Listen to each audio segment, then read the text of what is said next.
Good day mga idol! In this video, sumali ulit tayo sa Nueva Ecija Unrestricted Race. Kung matatandaan nyo, 2 years na tayong sumasali dito. Nung una ay nag second place tayo overall at nung pangalawang pagkakataon ay second place overall pa rin. Hopefully sa karera na to ay mag-improve naman yung position natin. Pero let's see mga idol, patitindi yung mga makakalaban natin dito. Nandito si Ian, yung champion last year, at saka si Dave Montemayor, yung bronze medalist sa National Championship na katatapos lang ganapin sa Tagaytay. Aside sa kanilang dalawa ay may mga dumayo pa ng mga foreigner para sumali sa karera na to. Merong European, Australian, Thailander, Indonesian, Korean, and syempre Chinese din. Kasama nga rin pala natin dito mga idol si Anthony Homer. Kaya tingnan natin mga idol kung maka-fishball tayo or tayo ang mapi-fishball. So tara, let's go!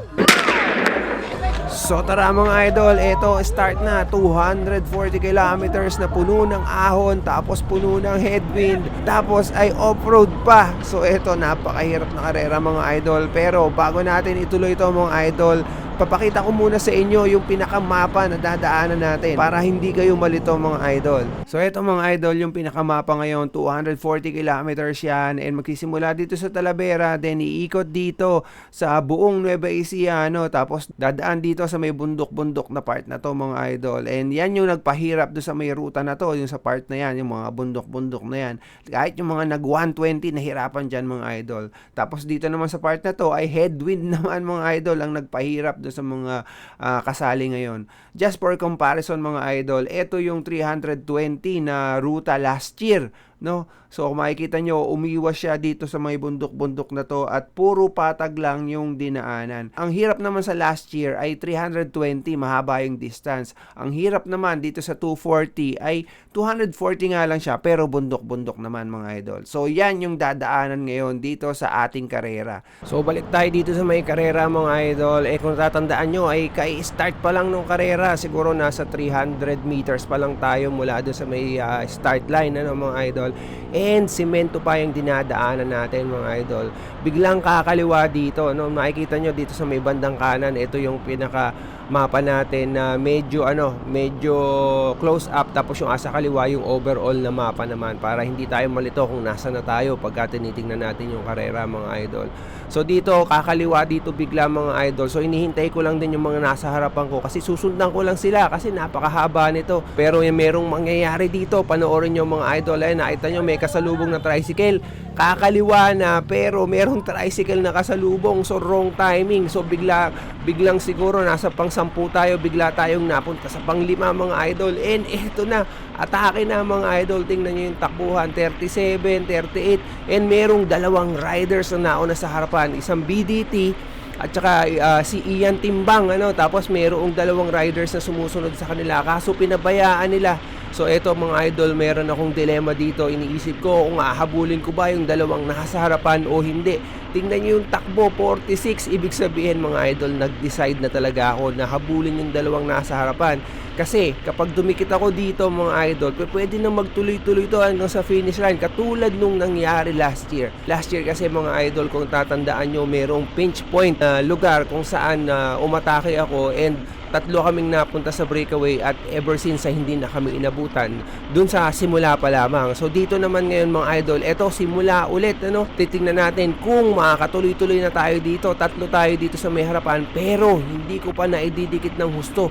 42 yung takbuhan dito mga idol, and medyo tinatamaan na ako dahil pro itong nasa harapan ko, si Ian Timbang tsaka si Biker Do Developmental Team na si Jem. Aminado rin ako mga idol na kulang ako sa kondisyon sa karera na to. Kung matatandaan nyo, 2 weeks prior to this race ay nagkaroon ako ng major accident. Nangyari ito habang nagruruta kami nila Allen. Dahil sa aksidente na to, kinailangan tahiin yung lulod ko. In the end, sinabi ko na lang sa sarili ko na laban kong laban. Sayang din kasi yung ensayo na ginawa ko para sa karera na to. So tuloy natin yung kwento mga idol. Medyo lumalapit na tayo and medyo baku-baku rin yung karsada. Iniisip ko dito kung makakatutok ba ako o hindi, kasi pagka nakadikit naman ako sa kanila na dikit na dikit, ang mangyayari naman dito ay baka ma-aksidente tayo. Sobrang bilis ng takbo kanina, 40, diba? So ito medyo bumagal mga idol, pagkakataon na para mag-recover. Si Ian yung nauna kanina, yung inahabol ni Jem. Bali si Ian tapos si Jem. Tapos ngayon nagpalit sila ng posisyon. Medyo may gap kami doon sa mga sumusunod na mga riders dito. Kaya nag-decide yung dalawa na nasa harap ako na ituloy. Ako naman mga idol, dahil nag-jump ako doon sa gap kanina na kung nakita nyo ay parang tumakbo tayo ng 47, 48, 'di ba? Kasi nga hinabol ko yung dalawa dahil malaki yung gap. Medyo tinamaan tayo dito and ayan, nagbabayad na tayo doon sa ating effort kanina mga idol, kaya medyo hindi tayo makadikit. Ayan na naman mga idol, tumira na naman si Jem kasi nakita niya na meron kaming gap doon sa may mga riders na nasa likuran, pero yung gap namin nasa ano lang siguro nasa 50 meters to 75 meters lang yung gap namin dito mga idol. Kaya hindi rin bumibitaw yung mga humahabol kasi natatanaw pa kami. Kung siguro hindi kami natatanaw, pwede na mas nakalayo kami kasi syempre ang sabi nga nila, out of sight is out of mind. So eto, medyo may gap na naman mga idol dahil tamado ko dito. 32 lang yung takbuhan, pero sa pangit ng karsada at sa direksyon din ng hangin, medyo hirap na hirap tayo dito mga idol. Anyway, didiretso pa ng konti dito yung karsada mga idol, tapos liliko ng pakanan, tapos magsisimento yung karsada, tapos from side wind ay magiging headwind yung hangin mga idol. Dito ko rin makikita mga idol na lumapit na pala yung mga riders na humahabol sa amin. Nung nakita ko yon mga idol na malapit na sila ay medyo nagbagal ako kasi sabi ko ay aabutan na yung grupo. Yan ang isa sa mga pagkakamali ko mga idol. Akala ko ay magre-regroup na, kaya medyo nagbagal ako, and sa totoo lang ay tamado na rin ako dito mga idol. So ang nangyari dito mga idol ay hinintay ko na lang yung grupo kasi iniisip ko na mabubuo rin yung buong peloton. Pero yan yung pagkakamali ko mga idol, kasi ayan si Dave Montemayor mga idol, yung third place na sa ating national championship, nag-jump siya papunta dun sa dalawa. So ayan, pag nagtulong-tulong yung tatlo na yan, naku po, breakaway na yan na sigurado mga idol. Pero okay lang sa akin kasi meron namang BDT dun sa may harapan, so at least merong representative yung mga biker dudes mga idols. Bababaan na dito ng tulay, tapos kakanan tayo para mag-off-road ulit. And ayan mga idol, sumisenyas yan si Arvin Velasco mga idol. Siya yung champion noong 2022 edition ng Unrestricted. Pero last year ay hindi siya nanalo kasi naka mountain bike siya, and kalaban niya ay naka gravel bike. Ako tsaka si Ian yung kasama niya sa breakaway. Pero eto mga idol, ngayon ay try ko na tumutok sa kanya o humabol sa kanya. Merong gap sa harapan namin mga idol. And talagang dito kasi may tama na ako. Kaya ayan mga idol, unti-unting lumayo si Arvin dito sa may harapan ko. Kasi nasabi ko dun sa mga kasama ko ay pumalit sa akin yung asa likod ko mga idol. Malapit na, ito lang di mo nakikita nyo, malapit lang. So kumukumpas ako niya, palit ka ako mga idol. Pero ayaw pumalit nung aking mga kasama, makikita nyo yan asa kaliwa yung sila Arvin, ako nasa kanan, tapos kumukumpas ako niyan, palit. Pero ayun mga idol, walang gustong pumalit. Ang napansin ko ay si Jevis Aguila pala yung nasa likod ko, yung sabi ni Mario Ramirez na naghahabol sa breakaway namin kanina. So ibig sabihin mga idol ay tamado rin siya. So dalawa pala kaming tamado mga idol. So ayan, finally nakita natin na pumalit na siya, and nasa likod niya si Mario Ramirez mga idol, yung teammate natin na napakalakas din. So yan, tatlo kaming nasa harapan, pero mga idol, maraming nasa likod namin. Hindi lang kaming tatlo yung nandito mga idol. So makikita nyo, merong ilaw sa likod ko, kaya merong anino dyan sa may bandang harapan kung makikita ninyo. After nang makarecover mga idol, ay nag-decide kami na habulin yung 5 na nasa harapan. Bakit? Kasi andun yung pinakakalaban namin sa may age group namin, si Arvin Velasco mga idol. Bali ako, si Mario, si Jevis, tsaka si Arvin yung talagang naglalaban-laban sa age category namin. And andun nga yung isa na kalaban namin, si Arvin. So kailangan naming habulin, or else second place na lang yung paglalabanan namin dito. Actually meron pang mga iba kaming ka-age group dito sa grupo namin na 30. Kaso hindi namin kilala yon mga idol. Yung iba ay first time pa lang sumali, yung iba naman ay dati nang sumasali pero hindi nakakapwesto. Kaya medyo delikado rin na maraming nakatutok sa amin na hindi namin mga kilala. Actually yan ang pinaka-worry ko, baka mamaya kasi kulelat pa ako dito sa grupo, di ba? Hatak ng hatak, tapos hindi naman makakapwesto. Kaya ang ginawa ko ay pinagplanuhan ko kung ano yung pwede kong gawin sa kanila. Mamaya i-execute ko yung plano na yun, papakita ko sa inyo. Wala namang personalan yon mga idol, kasi karera naman talaga to. Kung ride lang to, paunahin ko na sila, okay lang. Pero pagkakarera kasi, syempre mas mainam din, maganda yung pwesto mo. Nga pala mga idol, kung napapansin nyo, sobrang dilim dito sa may namin kinakarerahan kasi alas 4 kami pinawalan. Anyway, hindi ko napapakita yung buong ride namin dito sa madaling araw. Napakahaba kasi nito mga idol, mga 2 oras pa bago sumikat yung araw. Papakita ko na lang sa inyo kung ano yung mga nangyari, no, para shortcut lang doon sa may part na to na madilim pa. So bali eto mga idol yung pinakabuong mapa nung karera. And ito yung part na sinasabi ko sa inyo na buong ride dito ay madilim pa. Nag-aaraw na lang dito sa may banda rito na. Diyan din sa part na yan ako tumira and panoorin nyo na lang mamaya pagka medyo nagliwanag na. Kanina meron akong sinabi mga idol, di ba, na plano kong gawin para mabawasan yung mga kasama namin dito sa may grupo. 30 kasi napakarami. Actually nireserve ko talaga originally yung plano na to para makapag-breakaway ako. Pero meron na nag-breakaway dun sa harapan di ba? So gagamitin ko na lang siya sa ibang purpose, which is mapakonte yung mga kasama namin dito sa grupo. Pero nagka-problema ako sa video mga idol. Eto na naman tayo. Akala ko in-on ko yung camera, nung pala in-off ko. Bali ganito na lang, ikukwento ko na lang sa inyo ano nangyari. Meron kasi ditong maliit na tulay na kailangan mong lakarin. Hindi kasi pwede na i-ride kasi mataas yung mga gilid tapos tatama yung mga manibela. So ang nangyari, bago dumating yung tulay na yon ay nagpatiuna na ako, umatake na ako kagad. Tapos ako yung unang dumating dun sa tulay. Syempre ako rin yung unang tumawid dun sa may tulay. Tapos pagbaba ko dun sa kabilang side, talagang tinira ko mga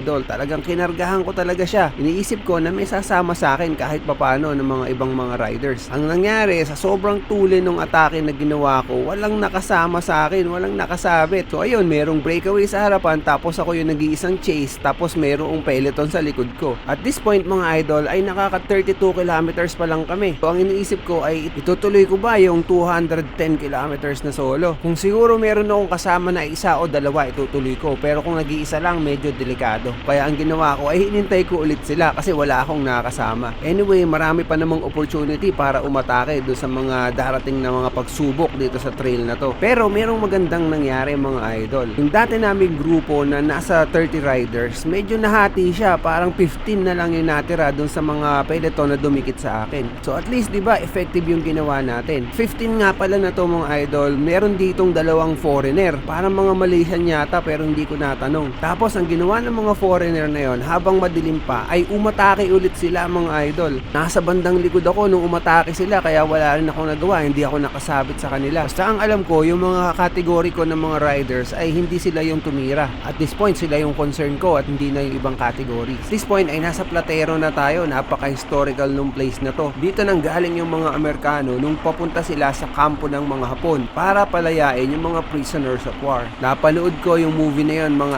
idol. Ang pangalan niya ay The Great Raid. Panoorin nyo. Sa Cebu, sa Cabanatuan City yun mga idol. Dalawa yung memorial doon. Merong American Memorial at saka Japanese Memorial. Nung medyo sumikat na yung araw mga idol, umatake ulit ako. At this point ay nakaka 62.5 kilometers na kami. And yung lugar na to ay dun sa may Platero. Likod lang ito ng Palayan City kung saan nag-start dati yung unrestricted. So anyway, baka isipin nyo, bakit kanina nung umatake ko ay hindi ko tinuloy-tuloy? Tapos ngayon eto at umaatake na naman ako. Tapos pagka nakawala ako, baka sabihin nyo hindi ko tuloy. Well, merong pagkakaiba yung kanina mga idol tsaka dito. Kanina, medyo fresh pa yung mga rider kaya maraming magtutulong-tulong para habulin ako. Pero ngayon kasi nakaka 62 kilometers na kami ng matulin na takbo. Kaya sure ako na marami ng laspag dito sa mga kasama ko. Sa 2 hours na rin na pumapadyak. Tapos dahil nga nakaka 62 kilometers na kami, medyo nabawasan na yung sosolohin ko kung sakasakaling makaka-breakaway ako dito. So 240 minus 60, so 180 na lang, no? Malapit-lapit na. Pero unfortunately mga idol, hindi nga nagtagumpay yung aking pag-atake and nasundan kagad ako ni Jevis. And nakasunod din sa kanya yung buong grupo. So naglaylo ako dito mga idol and tay ako ng pagkakataon ulit para maka-atake. Nagbantay din ako kasi baka may counter-attack na mangyari dito mga idol. Which is, totoo naman, merong mga nangyaring counter-attack. And kailangan kong i-check yon mga idol. So ito mga idol, si Jevis naman yung umatake. Dumaan siya sa dalawang rider. Ako naman sa damuhan dumaan. Ano? So tumingin pa siya sa likod. Tinignan niya kung may gap. And ako naman, syempre, hindi ako bibitaw ng ganun-ganun lang. Kaya tumuto ako sa kanya. Kailangan malapitan dito mga idol para magkaroon tayo ng konting draft. Tapos tingnan yung takbuhan, 39 ano? 39 yung takbo. And medyo pagilid yung hangin nito mga idol, kaya dito tayo sa bandang kaliwa para yung effect ng drafting ay makuha natin talaga. And dahil ang pwesto natin ay nandito sa kaliwa, ay nakita tayo ni Jevis na nakatutok lang, kaya bumagal ulit siya mga idol. Actually dito mga idol, meron kaming hinahabol na isang rider na ka-age category namin, si Arvin Velasco. Si Arvin Velasco yung nag-champion noong 2023 Then 2024 na iwanan siya, yung kaninang sinabi ko sa inyo na rider na nung kumalas ako sa breakaway ay siya naman yung sumama sa breakaway. So hinahabol namin siya dito, pero kung ganito kami na hindi magtutulong-tulong, baka lamang na hindi namin abutan si Arvin. Pero mamaya may mangyayari mga idol kay Arvin, makikita nyo mamaya sa later part ng video. And dito rin mga idol, kinakausap ko si JBs kasi kanina, 'di ba, kasama si Jem sa may breakaway, yung isang biker dude na rider. Ang nangyari pala doon sa may apat na lead pack kanina ay umatake si Ian Timbang, tapos ang nakasunod lang ay si Villamayor. Naiwanan si Arvin at saka si Jem. Tapos ang sabi ni Jem ay inabutan sila nung dalawang foreigner na napakatulin. And eventually, dahil ang tulin nga nung dalawang foreigner ay kumalas si Jem doon sa dalawa, pero si Arvin ay nakakapit. So bale, dalawang grupo yung nasa harapan. Yung unang grupo ay yung dalawang pro, at tapos yung pangalawang grupo ay si Arvin tsaka yung dalawang foreigner. So kung narinig nyo, parang nag-uusap kami ni JP, ipinapaliwanag ko rin sa kanya kasi yung sitwasyon na pwede pa naming abutan si Arvin kasi nga kumalas siya dun sa may dalawang pro. Dito rin mga idol ay kinakausap ko yung teammate ko na si Mario. Sinasabi ko rin sa kanya kung ano yung sinabi ko kay Jebis, na may pag-asa pa kaming mag-first kapag inabutan namin si Arvin. At this point mga idol ay nasa bandang Kabanatuan na kami. Kung hindi ako nagkakamali, ito yung tinatawag na Barangay Burol. Malapit na ring mag-merge yung ruta namin at saka yung ruta ng mas maiksing category na 120 kilometers. Mamaya baka magtaka kayo, merong mga ibang riders kaming madadaanan. Yun yung mga back end noong 120 kilometers. And dito rin mangyayari yung hindi ko inaasahan mga idol. Kahit ano talagang ensayo ang gawin natin kapag kami na malas ka talaga, wala, malas ka. Mamaya makikita nyo kung ano mangyayari. Nga pala, kanina mga idol sa intro ay nabanggit ko na kung mapipishball natin or tayo ang mapipishball ni Anthony Homer. Anthony Homer! Kaya tingnan natin mga idol kung mapipishball tayo or tayo ang mapipishball. Baka nag-iisip kayo, paano ako nasabi yun na ibang kategory naman si Homer, nasa 120 siya. Actually mga idol, yung oras kasi ng pawala nila sakto sa pagdating namin dun sa may Leopoldo Vergara Bridge. Kaya malaki ang chance na magkakasabay talaga kami sa ruta. Ang tanong na lang ay sino ang mag-overtake sa bawat isa. So eto yung Strava flyby mga idol. Tingnan nyo, eto siya mga idol, paparating siya. And then eto naman kami. Andito naman si Ian tsaka si Villamayor. Tapos somewhere in between ay yung mga foreigner na nag-breakaway ng madaling araw kasama si Arvin Velasco. Kasi nakapublic yung mga Strava nila kaya hindi natin sila makita dito sa flyby. So anyway, makikita nyo dito sa may flyby na malayo na sila Villamayor. Ang hinahabol na lang talaga namin ay yung kakategory namin si Arvin Velasco. And eto nga, kung mapipishball natin si Anthony Homer o tayo ang mapipishball niya. Tingnan natin mga idol. So eto mga idol, pa-approach na tayo ng Leopoldo Vergara Bridge, and yung mga nadadaanan natin ng mga riders na to ay yung sa mga 120 km category. Mangyayari yung sakuna after nung tulay na to, kaya manood kayong mabuti mga idol. Kahit ako nagtataka kung ano yung nangyari at kung paano nangyari yon, pero talagang ganun eh. Ang tawag nila doon sa Ingles ay Murphy's Law. Ang tawag ko naman sa Pilipino ay sumpa.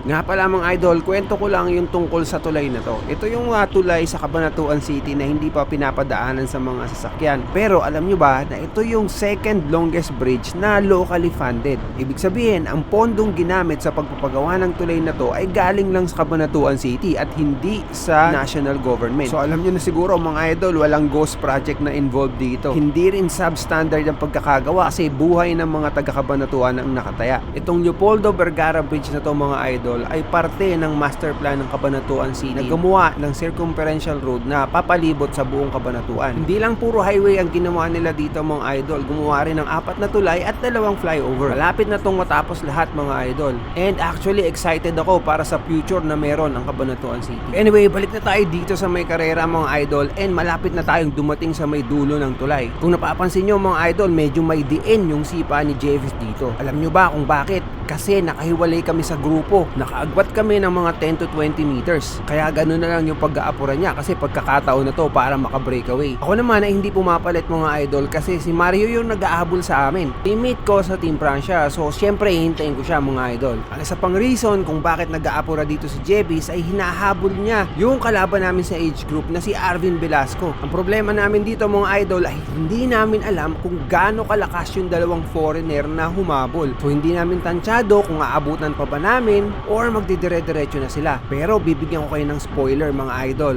Yung isang foreigner aabutan ko doon sa may bandang Hain. Lagpas kalahati na ng ruta. Nung una, kinakausap ko pa siya, akala ko Pilipino. Bandang huli, ang sabi niya sa akin, English only, English only. Kaya ako nalaman na siya yung isang foreigner na tumakas. Nagpapasalamat nga rin pala kami sa Cabanatuan City kasi nagpadala sila ng ambulansya para sumuporta sa mga riders dito. Sila yung nasa kanan na nadaanan natin. And kung mapapansin nyo rin, ay medyo nagbawas na ng takbo si Jebis. Ang dahilan niyan ay malapit na kaming dikitin ng mga grupo na nag-ahabol sa likuran, kasama na si partner. And ayan na sila sa bandang kanan mga idol. Nauna si Alex, tapos sinusundan siya ni Michael. Si Michael ay naka-bike din ng Dare. Pareho kami ng bisikleta actually, Gravel Ace, no? And ang gusto ko dito sa bisikleta na to ay meron na siyang storage sa may frame niya. Diyan nakalagay yung mga CO2, yung tubeless repair kit ko, pati na rin mga Allen keys para wala na sa bulsa ng bike ko. And finally mga idol, malapit na tayong makarating sa may dulo ng tulay. Medyo bumagal na yung grupo dito. And napansin to ni Jebis mga idol actually. And kaya eto, may titira dyan sa may bandang kaliwa. Siya yan mga idol kasi gusto niya tubulin. And ayan na mga idol. And ayun mga idol, nadinig nyo ba? Ako nadinig ko yan mga idol habang nakasakay ako sa bisikleta. And talagang nagulat ako at nadismaya. Pati si partner nakita niya yung nangyari na pumutok yung gulong ko.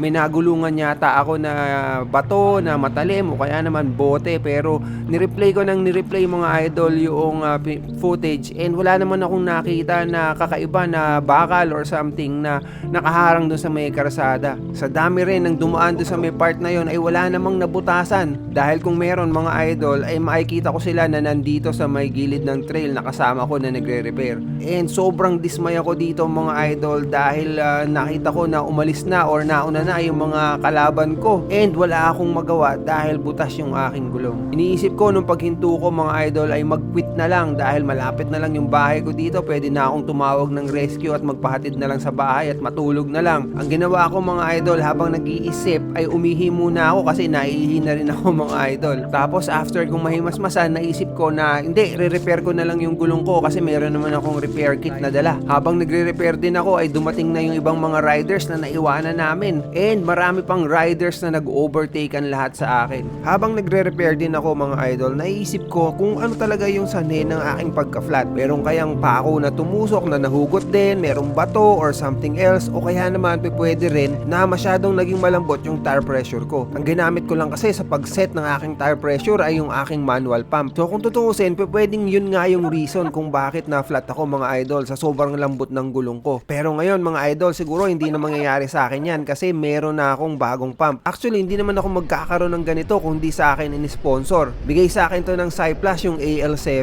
Ito na yata yung pinakamalakas nilang portable pump na available sa market. Kasi hindi siya ginawa para sa bisikleta lang mga idol. Ginawa talaga siya para sa mga sasakyan. Pero syempre, napaka-convenient din niyang gamitin para sa bisikleta. Madali kasing iset yung tire pressure niya, pipihitin mo lang dito sa may bilog. Tapos napakabilis din niyang magbomba at napakahaba rin ng kanyang stamina. Kung puro gulong lang ng road bike yung iyong bobombahan, kaya niyang bombahan hanggang 80 gulong ng road bike na hindi nalolobat. Yes mga idol, 80 gulong, 80. At mabobombahan niya yung gulong sa loob lamang ng 20 seconds. So kunyari, meron kang isang team na 40 riders. Kaya nitong bombahan lahat ng gulong ng mga teammates mo. Kung mountain bike or gravel bike naman, hanggang 40 times pwede kang magbomba na hindi nalolobat itong pump na to. Actually, tinesting ko nga rin to sa may pickup ko. Ang gulong ng pickup ko ay medyo malaki mga idol, pang off-road kasi. And dati pag emergency, ang ginagamit kong pambomba dito ay yung nabibili na square na portable din. Pero ang tagal lang inaabot bago ko mapataas yung pressure ng gulong. Pero ito, sandali lang mga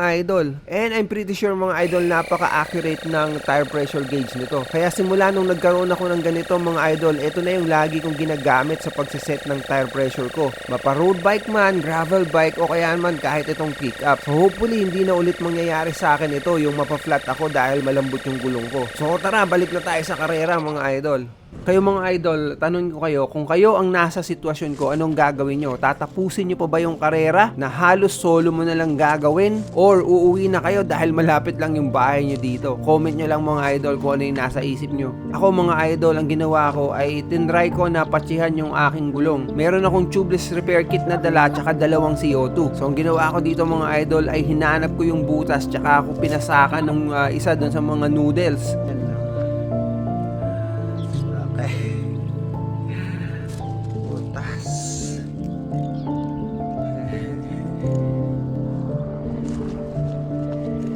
Ang nag-seal naman. Tara, let's go. Huli natin si Peter Gan. Habang nagre-repair nga pala ako ng gulong ay nakita kong dumaan si Peter Gan. Ang bala ko na lang sana ay habulin siya para meron akong makasabay doon sa natitirang kilometro na kailangan ko pang tahakin. Kaso nung pag-under ko, nakakailang metro pa lamang ako ay napansin ko na lumalambot ulit yung aking gulong. Ang nangyari ay dahil mahaba yung noodle ay tumatama siya doon sa may front derailleur at unti-unti siyang nauhugot. Kailangan ko ulit tuminto para ayusin ulit yung gulong ko. Kung hindi ako hihinto dito mga idol ay mabubunot lang yung pasak na inalagay ko and eventually mauubos yung sealant ng gulong ko. Kaya no choice talaga ako dito mga idol.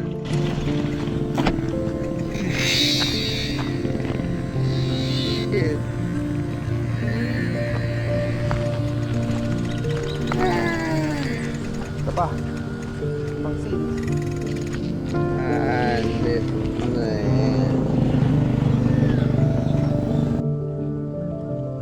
Tagal mo pinagandaan naman kapag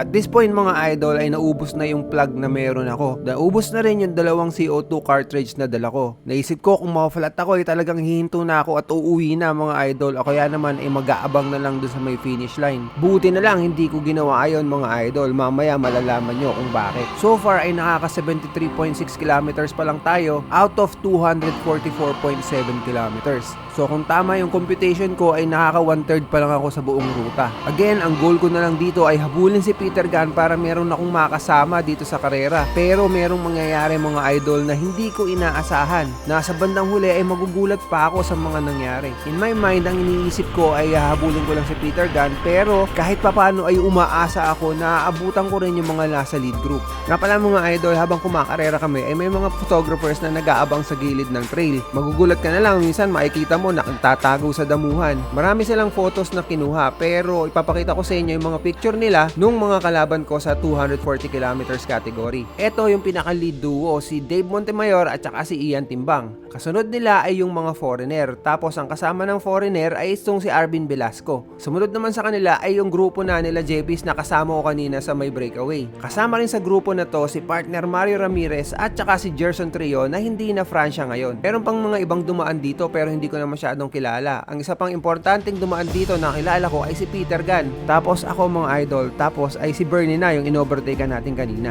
Hindi ko pinatay nga pala yung GoPro noon sa buong pagkakataon na nag-aayos ako ng flat and nakita ko na kumain ng 15 minutes and 30 seconds yung aking pag-aayos. Napakatagal na to, ibig sabihin napakalayo na ng mga kalaban ko. Pero syempre sinimulan ko to, kailangan natin tapusin mga idol. Bahala na si Batman kung mabubutasan pa ulit at kung mangyayari yon, definitely hihinto na ako sa karera. Habang inaayos ko nga pala yung flat ko mga idol ay medyo nag-cool down na yung aking mga muscle sa sobrang tagal. Kaya nung nagumpisa akong pumadyak ay medyo matigas na sila. Pero habang pumapadyak ako ng pumapadyak, unti-unti silang nagiinit and unti-unti na rin patuloy ng putulin yung aking biyahe. Unti-unti inabutan ko yung mga riders na na-overtake sa akin. And aaminin ko medyo nakaka-motivate yung nakaka-overtake ka ng mga riders. Actually para malibang ako, ang ginawa ko ay pag naka-overtake na ako ng isang rider ay hahanapin ko yung isa pang rider na nasa harapan and siya yung magiging target ko para ma-motivate lang ako na pumadyak ng pumadyak. And surprisingly, gumana siya mga idol. Hindi ako nainip sa pagpadyak, bagkos ay medyo tumutulin pa nga. Hindi ko na mamalaya na papalapit na pala ako doon sa may lead group.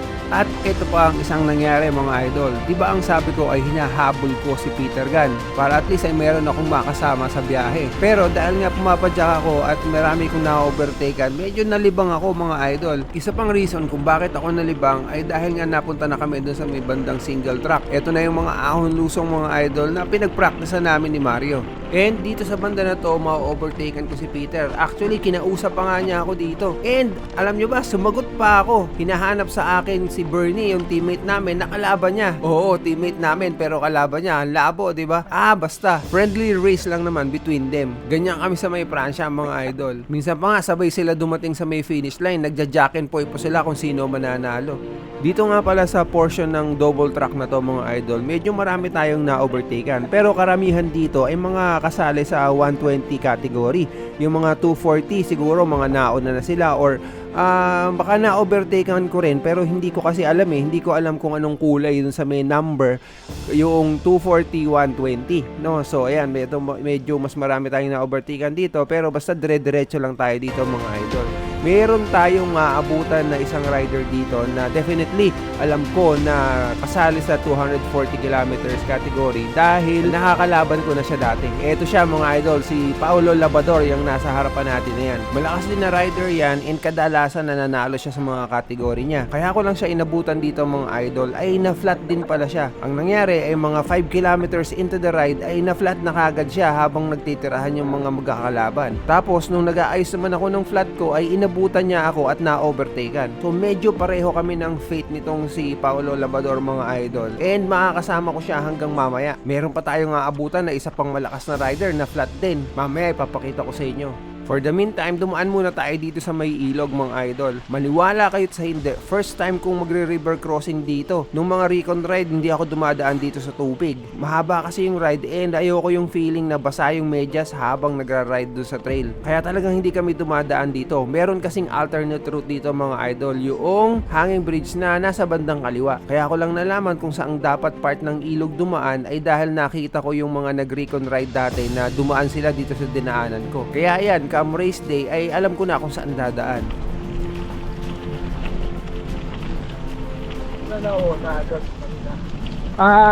Si Ian tsaka si Dave Montemayor.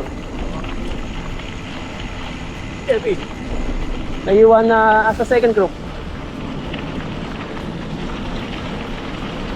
Ito, isa pa lang yung kasagsagan ko na Dali ka. Paglagpas ng tulay, nakita mo ako, di ba? Oo. Ano? Ito naman. Flat na naman. So yun, mga idol, kung narinig nyo yung usapan namin ni Paulo, ang tinatanong niya ay kung sino yung mga nasa harapan, tapos sinagot ko naman siya. Tapos hinahanap niya kung nasan daw si JB, yung isang malakas na rider, and sabi ko nasa second group. Tapos pinaliwanag din niya na umpisa pa lang na flat na siya, at sinabi ko naman na na-flat din ako sa tulay at naunahan niya ako nung na-flat ako sa tulay.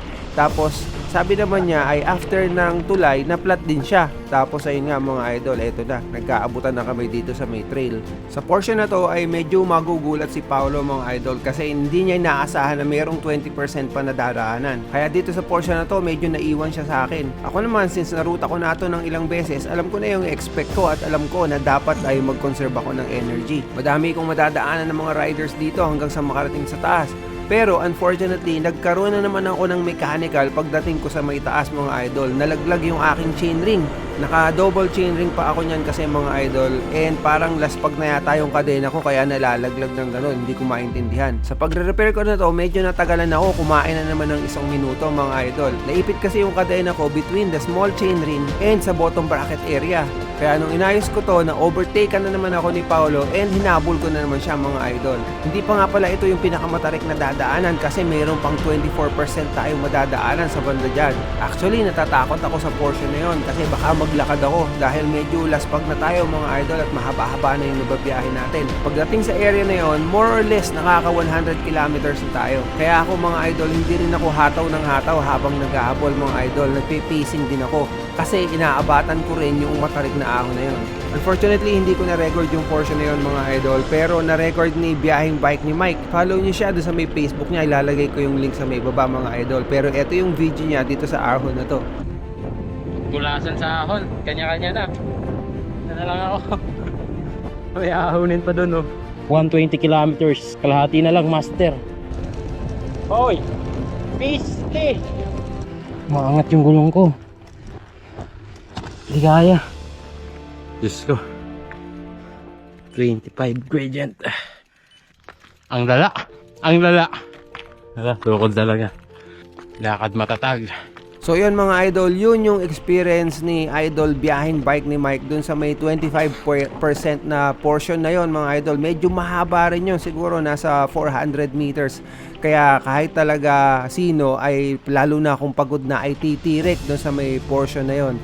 Tapos sinabi rin niya na nung naglalakad siya, umabot siya dito, ay nasa ganun din daw ito na off-road portion, no? So mas mahirap itong ahunin kaysa dun sa may 24% kasi ito, maliban sa lakas, kailangan mo rin ng skill mga idol kasi kailangan mong balansehin. Sobrang bagal mo dito dahil sobrang tarik, ayan, umaabot sa 20%, tapos off-road pa, dumudulas-dulas pa yung gulong mo dito mga idol.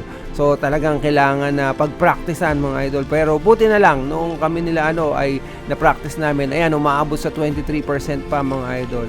Pero hindi ito kasing haba nung sa may road portion kanina. Ito off-road portion, pero siguro mga sa 100 meters lang na ahon na ganito. Buti na lang mga idol. Medyo dito mga idol, mutik pa akong ma-off balance dito, kaya medyo nag-S ako dito mga idol. Tapos ayan, diretso ulit tayo sa ahon. And mga idol nga pala, yung mga riders na dumadaan dito sa portion ng race route na to ay mga participants sa 240 kilometers category. Exclusive yung daan na to para sa 240 kilometers kasi yung mga 120, yung mga 60 or lower distances ay hindi dadaan sa portion na to mga idol.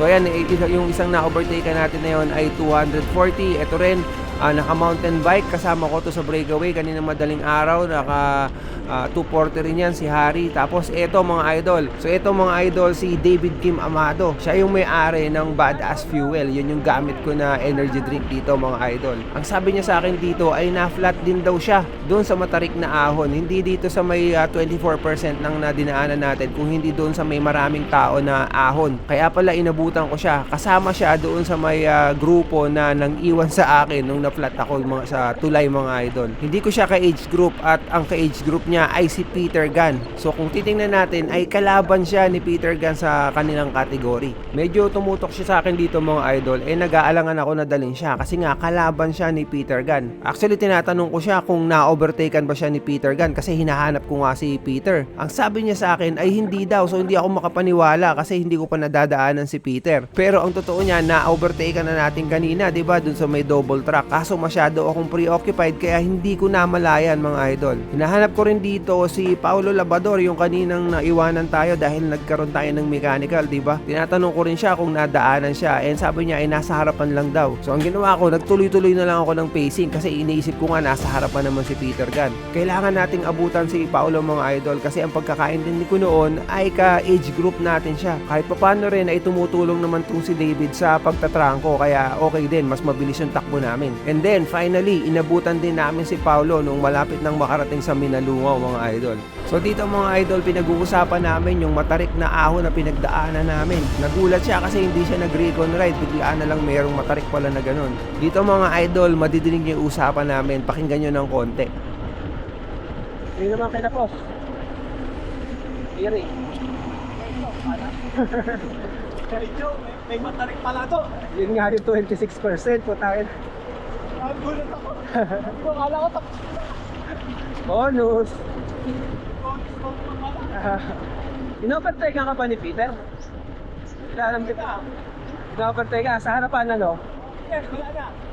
Bago mag-off-road. You saw Peter Gunn? Yeah. Oo. Bago mag-off-road na ahon. Ato siya? Oo. Nakahinto? Okay, dalakad. Ay, fuck. So Peter is behind. Yeah, that's what I thought. I didn't notice him. Oo. So yun mga idol, malinaw na sa akin ang lahat. Nilinaw sa akin ni Paulo na naabutan niya si Peter Gunn doon sa may double track na naglalakad. Honest to goodness mga idol, hindi ko matandaan noong karera na yan na naabutan ko pala at na-overtaken si Peter Gunn. Akala ko kung sino lang yun. Nung tiningnan ko lang sa video at hinanap ko, tsaka ako lang nakita, ay siya pala yun. Tapos kinausap ko pa, tinanong pa niya sa akin kung nasaan si Bernie. At sumagot pa ako mga idol, talagang nakalimutan ko na. Sa bagay, okay na rin kasi kung nalaman ko na na yun si Peter Gunn ay magbabagal na ako dun sa may off-road portion na yun at hindi ko ma-achieve yung naging pwesto ko dito sa karera. At this point ay nakaka 133 kilometers na kami and meron pang mga technical portions kaming dadaanan at meron ding mga ahon pa mga idol. Pagkatapos ng mga ahon na yon ay maahabang patag pa ang nag-aabang sa amin, mga 100 kilometers pa siguro. At hindi lang patag mga idol dahil February noong karera na yan, napakalakas din ng hangin. At yung hangin na yon ay diretsong tatama sa amin, kumbaga ay headwind mga idol. So bahala na si Batman kung ano mangyayari doon.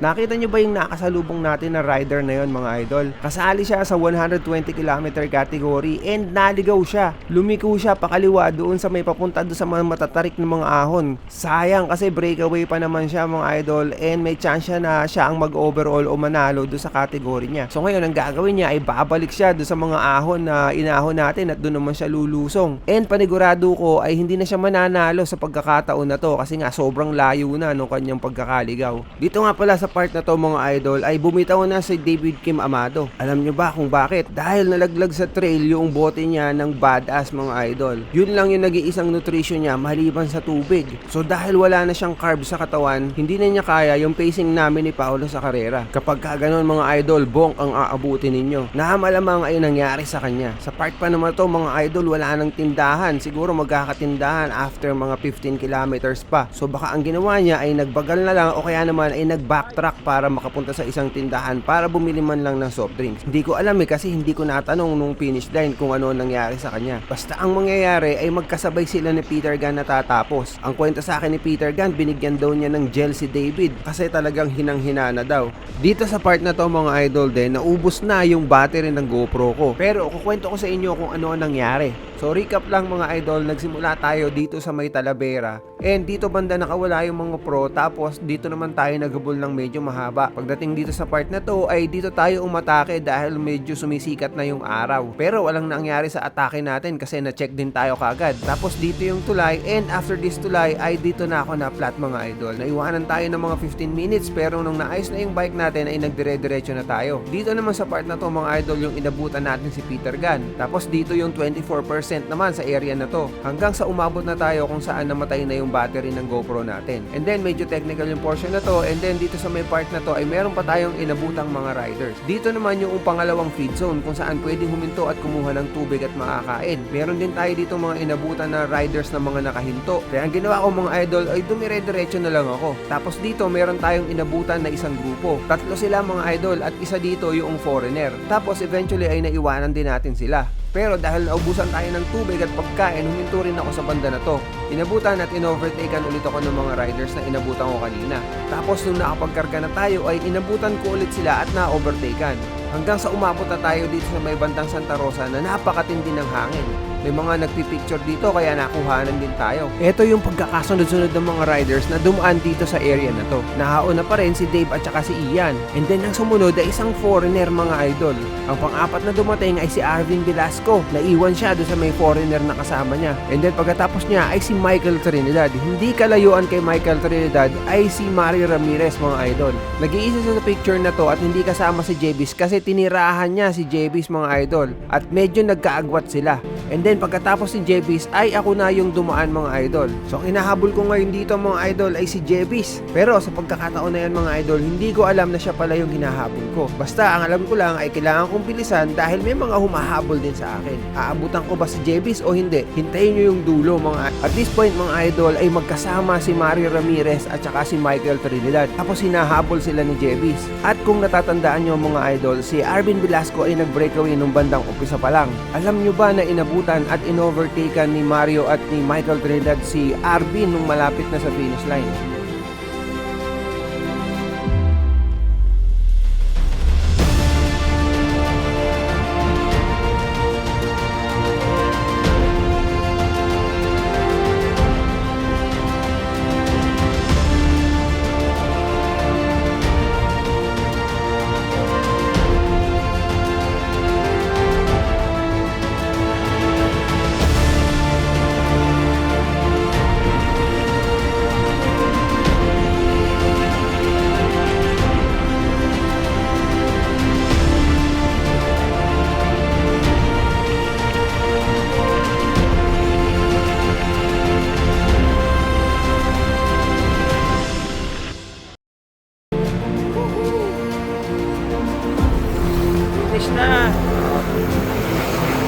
144.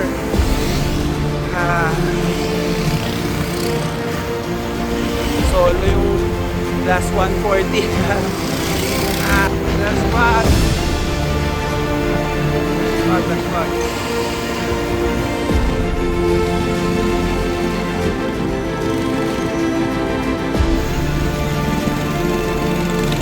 Thank you.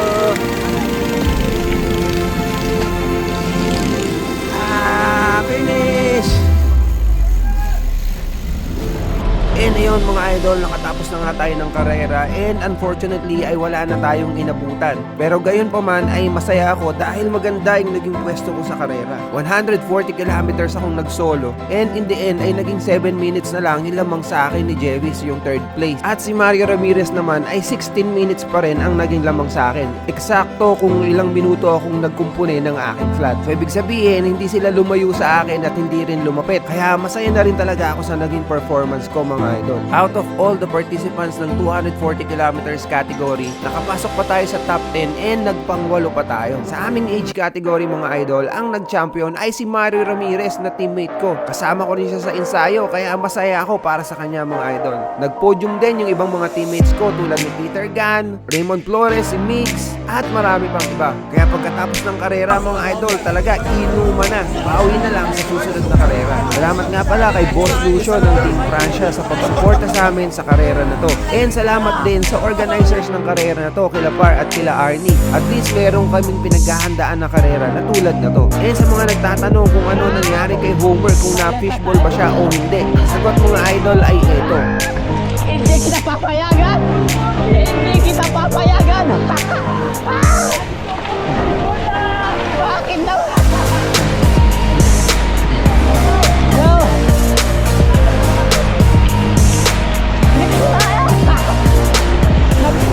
Nag-connect na pala tayo?